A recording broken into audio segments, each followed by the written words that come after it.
Bismillahirrahmanirrahim. Assalamualaikum warahmatullahi wabarakatuh. Waalaikumsalam warahmatullahi wabarakatuh. Waalaikumsalam warahmatullahi wabarakatuh. Kepada yang terhormat Ibu Zeti Finali SPD MPD, Bapak Ari Agus Wardoyo SPD MP FIS, dan teman-teman yang saya banggakan. Di sini kelompok 13 akan memaparkan materi mengenai tahapan penanggulangan pelanggaran disiplin kelas di sekolah dasar. Dengan nama kelompok yaitu yang pertama saya sendiri, Tata Ananda Sabila, dengan NIM 20021020410 dan teman saya yaitu Saya Sesa Permata Arifaidah dengan nomor induk mahasiswa 20021020403. Saya Audrey Mela Faesa dengan NIM 2002-102-04068. Saya Vanidia Sirmanda Manto dengan NIM 2002-1020-4187.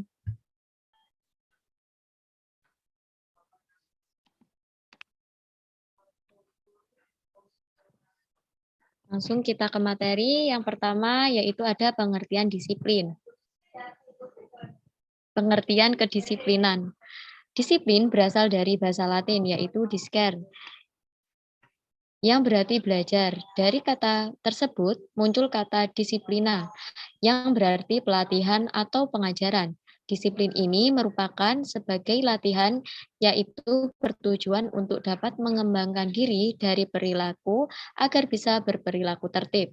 Sedangkan secara umum diartikan seperti pengaruh yang dirancang untuk membantu peserta didik agar mampu menghadapi tuntutan lingkungan. Apa itu pengertian penerapan disiplin?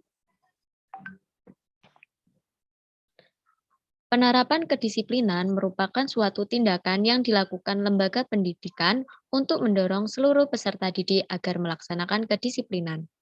Dengan adanya tata tertib yang diterapkan oleh lembaga pendidikan, mengharuskan peserta didiknya untuk terus menaati dan menerapkan kedisiplinan dalam setiap diri individu tersebut.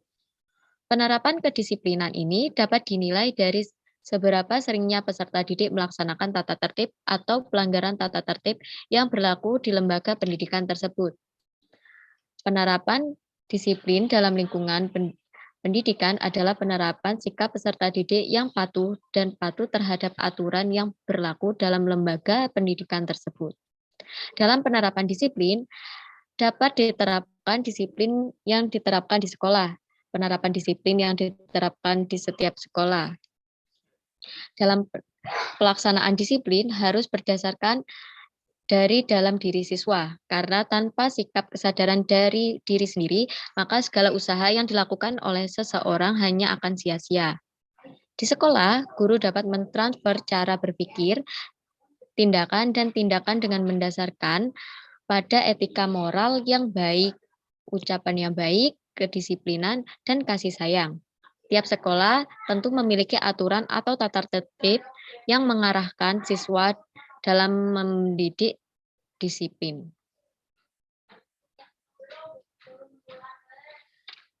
Pentingnya kedisiplinan dan tujuan disiplin. Kedisiplinan adalah fungsi operatif dari manajemen sumber manusia yang terpenting karena meningkatkan disiplin seseorang, maka semakin tinggi prestasi yang akan dicapai. Tanpa adanya disiplin yang baik, sulit bagi individu untuk mencapai hasil yang optimal. Tujuan dari disiplin dibagi menjadi dua, yaitu tujuan dekat dan tujuan jangka panjang. Tujuan terdekat adalah tujuan untuk membentuk masyarakat dapat mengkontrol dan dikontrol dengan menerapkan pada mereka perilaku dan perilaku yang pantas atau yang asing bagi mereka. Sedangkan tujuan jangka waktu dari disiplin adalah perkembangan dari pengendalian diri dan pengarahan diri sendiri. Disiplin dengan jelas berbeda dengan hukuman. Pada dasarnya, disiplin merupakan kebutuhan mutlak di usia dini, mengingat masa ini merupakan masa yang paling efektif untuk dapat membentuk perilaku anak. Karena setiap anak memiliki potensi memahami aturan yang berkembang pada setiap tahapan kehidupan.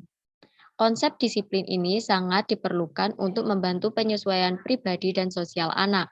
Melalui disiplin, anak dapat belajar berperilaku sesuai dengan cara yang disetujui dan sebagai ketidakseimbangan mereka dapat dengan mudah diterima oleh lingkungan sosial. Sedangkan hukuman merupakan salah satu unsur kedisiplinan yang diperlukan dapat mendisiplinkan anak. Karena dengan adanya hukuman itu sebagai bentuk konsekuensi pelanggaran yang dilakukan secara sengaja. Selanjutnya akan dijelaskan oleh teman saya. Yang selanjutnya yakni definisi disiplin kelas dan faktor yang mempengaruhi. Yang pertama, definisi disiplin kelas. Disiplin kelas merupakan suatu aturan yang ada untuk menciptakan ketertiban pelaksanaan kegiatan pembelajaran di kelas, sehingga tujuan kelas dan pembelajaran dapat tercapai. Lalu, faktor yang mempengaruhi disiplin kelas. Dalam kegiatan disiplin kelas, ada beberapa faktor yang mempengaruhi, yakni ada faktor yang disebabkan oleh faktor genetik dan faktor pendidikan, serta faktor lingkungan. Faktor genetik yakni segala hal yang diwariskan oleh orang tuanya kepada anak-anaknya. Lalu faktor lingkungan yakni faktor yang terbentuk dari kebiasaan seseorang tersebut melalui cara dia bergaul.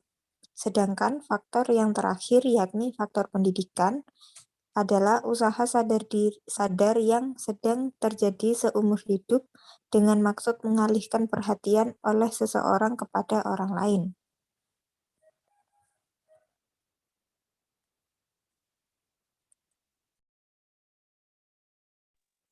Yang selanjutnya adalah tahapan penanggulangan pelanggaran disiplin kelas.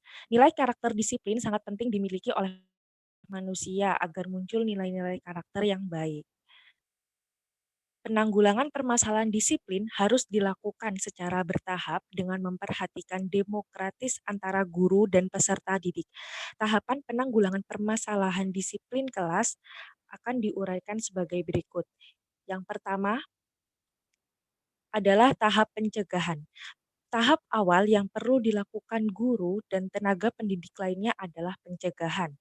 Pelanggaran kedisiplinan dapat diminimalisir dengan pencegahan dan penyuluhan yang diberikan secara konsisten.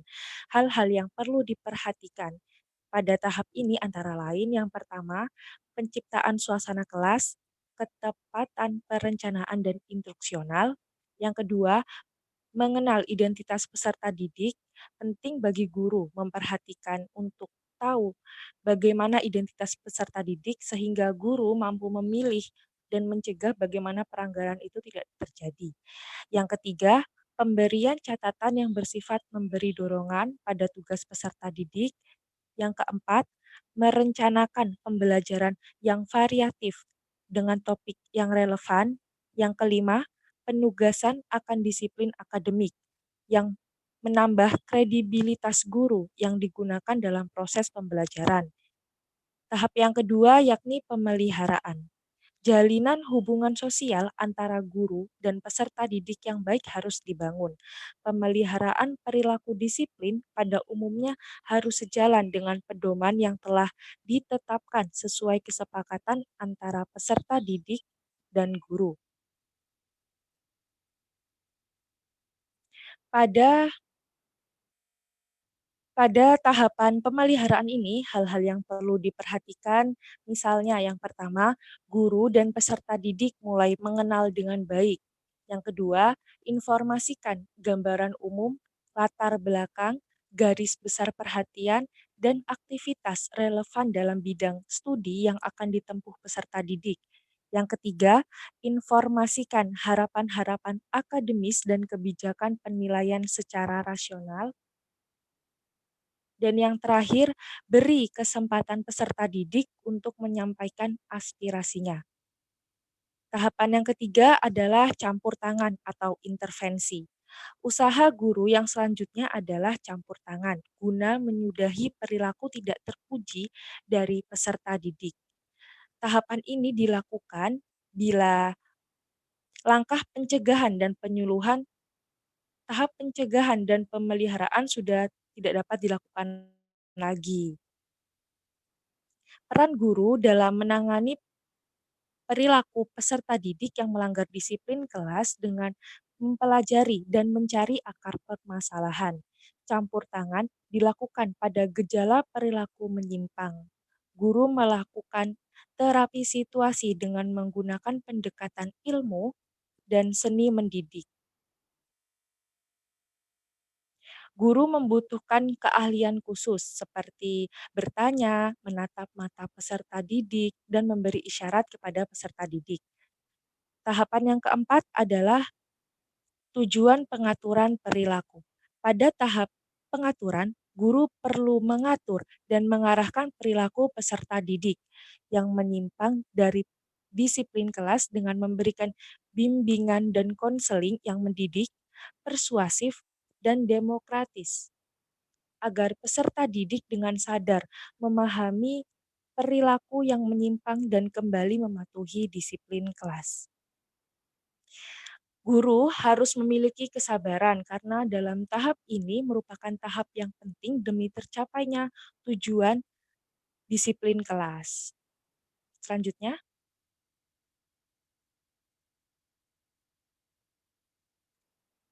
peran guru dalam menangani pelanggaran disiplin kelas. Teknik penanggulangan pelanggaran disiplin kelas yang bisa guru terapkan. Nah, dalam pelaksanaan pembelajaran di kelas, tak dapat dipungkiri masih dijumpai pelanggaran disiplin kelas. Nah, teknik yang pertama adalah teknik inner control atau teknik kendali batin. Teknik ini dapat dipilih guru dalam membina disiplin peserta didiknya. Teknik ini menumbuhkan penyadaran atau kepekaan akan tata tertib dan akhirnya disiplin harus tumbuh dan berkembang dari dalam peserta didik itu sendiri. Dengan kata lain, peserta didik mampu mengendalikan dirinya sendiri. Dan yang kedua adalah teknik external control yang artinya teknik kontrol eksternal. Teknik ini yaitu mengendalikan diri dari luar berupa bimbingan dan penyuluhan. Jadi memberikan pembimbingan dan penyuluhan secara konsisten kepada peserta didik. Teknik ini akan menumbuhkan disiplin dan cenderung melakukan pengawasan yang bersifat fleksibel dan terarah. Yang ketiga ada teknik kooperatif kontrol, yaitu teknik kontrol operatif. Dengan teknik ini, guru beserta peserta didik melakukan kesepakatan dan kerjasama dalam mengendalikan situasi kelas agar terarah dan terwujudnya kedisiplinan dan tujuan kelas. Selanjutnya akan dijelaskan oleh teman saya. Maaf, saya lanjutkan. Disiplin kelas banyak bergantung pada keberhasilan guru dalam mengelola kelas agar suasana kelas menyenangkan dan efektif sebagai sarana belajar. Saran bagi guru untuk menangani disiplin kelas sebagai berikut. Yang pertama adalah kenali peserta didik dengan baik. Yang kedua, rencanakan dan persiapkan pembelajaran dengan sebaik-baiknya. Yang ketiga, libatkan peserta didik dalam membuat aturan di kelas.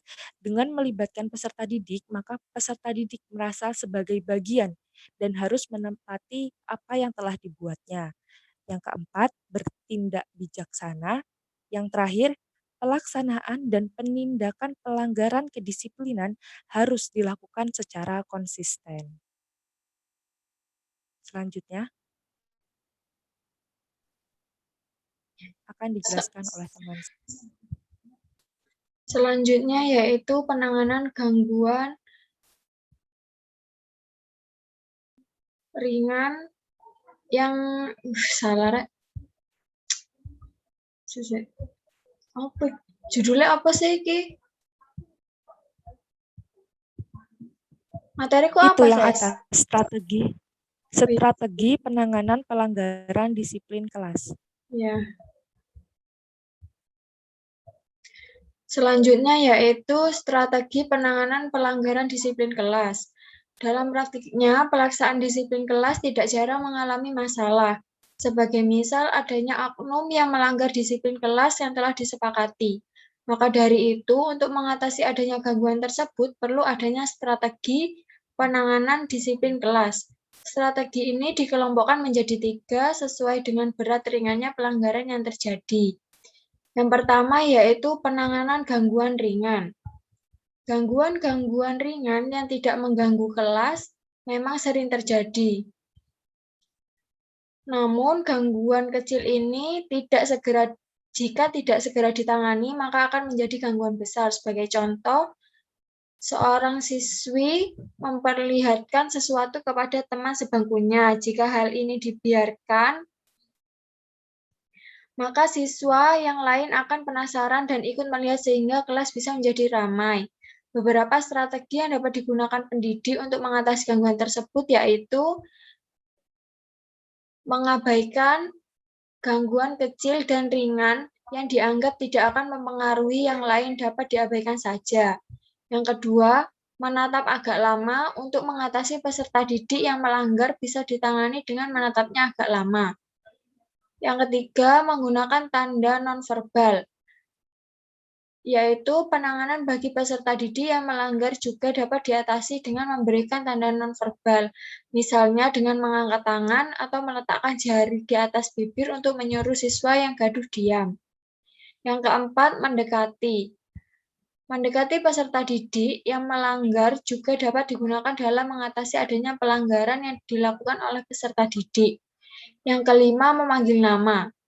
Memanggil nama peserta didik yang sedang melakukan pelanggaran kecil akan dapat membantu memulihkan disiplin kelas, asal dilakukan dengan bijaksana, dan diusahakan untuk tidak membuat siswa sakit hati ataupun tersinggung.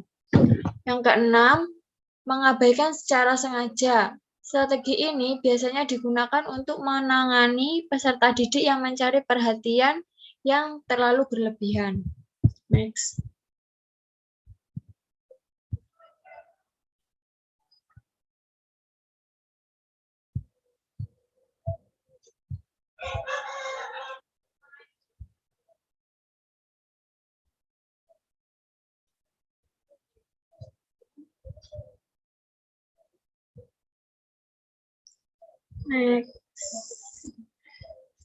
Yang kedua yaitu penanganan gangguan berat.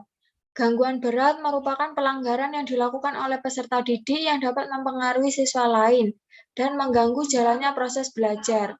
Sebagai contoh adalah adanya siswa yang berkelahi, membolos, ada yang tidak mau mengerjakan tugasnya, sering terlambat, atau gangguan berat lainnya. Beberapa strategi yang dapat menanganinya sebagai berikut. Yang pertama, memberikan hukuman pada peserta didik yang melanggar. Dengan cara, 1. Mulai dengan hukuman yang ringan, misalnya memberikan teguran yang halus sebelum memutuskan memberikan hukuman. Yang kedua, hukuman harus diberikan secara adil dan sesuai dengan tingkat pelanggarannya. Yang ketiga, ketika memberikan hukuman, guru hendaknya memberikan contoh apa yang semestinya dilakukan. Penanganan yang kedua yaitu melibatkan orang tua. Pendidikan anak merupakan tanggung jawab bersama antara orang tua, masyarakat, dan sekolah. Oleh karena itu, wajar jika seorang guru melibatkan orang tua dalam menangani masalah pelanggaran disiplin kelas. Yang ketiga yaitu penanganan gangguan agresif. Perilaku agresif merupakan perilaku menyerang yang ditunjukkan oleh siswa di dalam kelas. Misalnya, ada siswa yang berteriak, menyerang, atau menyakiti siswa lain, atau bahkan menyerang guru. Kita tentu mengharapkan hal-hal tersebut tidak terjadi di kelas kita. Jika perilaku agresif tersebut sampai muncul, kita harus segera mengatasinya dengan cara-cara berikut ini. Yang pertama, mengubah tempat duduk. Jika ada peserta didik yang berkelahi dengan teman sebangkunya, maka perlu adanya perpindahan atau rolling tempat duduk, agar tidak terjadi perkelahian yang sama yang dapat mengganggu suasana belajar. Yang kedua, jangan terjebak konfrontasi atau perselisihan yang tidak perlu. Masa pertumbuhan dan perkembangan peserta didik biasanya menunjukkan sifat agresif. Untuk itu, kita tidak boleh menanganinya dengan kasar. Bahkan kita tidak boleh mengucapkan kata-kata kasar karena jika kita menanganinya dengan emosi, maka malah justru akan bertambah parah. Yang ketiga, jangan melayani peserta didik yang agresif dalam keadaan emosi. Yang keempat, tidak mengucapkan perkataan kasar dan tidak menghina. Penggunaan kata-kata kasar yang menghina akan menimbulkan perasaan dendam peserta didik terhadap gurunya. Di samping itu, penggunaan kata-kata yang kasar akan menurunkan martabat kita sebagai guru. Yang kelima, konsultasi pada pihak lain yang lebih berpengalaman. Jika guru dihadapkan pada perilaku atau pelanggaran yang membahayakan siswa lain maupun guru sendiri, sebaiknya guru segera meminta bantuan kepada orang yang sudah ahli. Selanjutnya akan disampaikan oleh teman saya.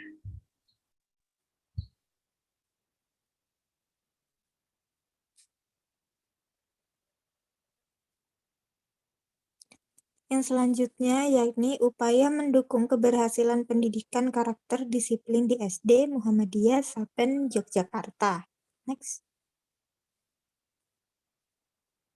Yang pertama, program pendidikan karakter yang direncanakan disusun bersama dengan melibatkan guru, orang tua peserta didik, dan peserta didik. Yang kedua, menetapkan aturan sekolah yang berisi tentang berbagai hal terkait dengan tuntutan warga sekolah dalam berperilaku sehari-hari, dan aturan kelas yang mengatur kegiatan dan ketertiban di kelas. Selanjutnya akan dijelaskan oleh teman saya.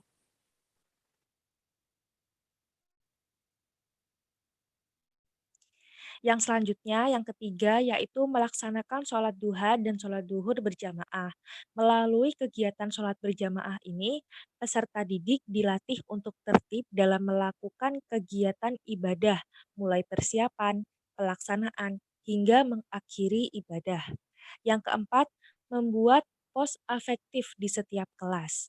Kegiatan pos afektif akan difokuskan pada pembinaan kepada peserta didik dalam hal berperilaku tertib, dalam memasuki kelas, mengucap salam, berjabat tangan, dan masuk kelas pada pagi hari dengan tertib dan tepat waktu. Yang kelima, memantau perilaku kedisiplinan peserta didik di rumah melalui buku catatan kegiatan harian. Melalui buku catatan kegiatan harian, adanya buku ini bertujuan untuk menjaga konsistensi antara kegiatan peserta didik di rumah dan di sekolah. Nah, buku ini biasanya diisi dan dipantau oleh orang tua. Yang selanjutnya,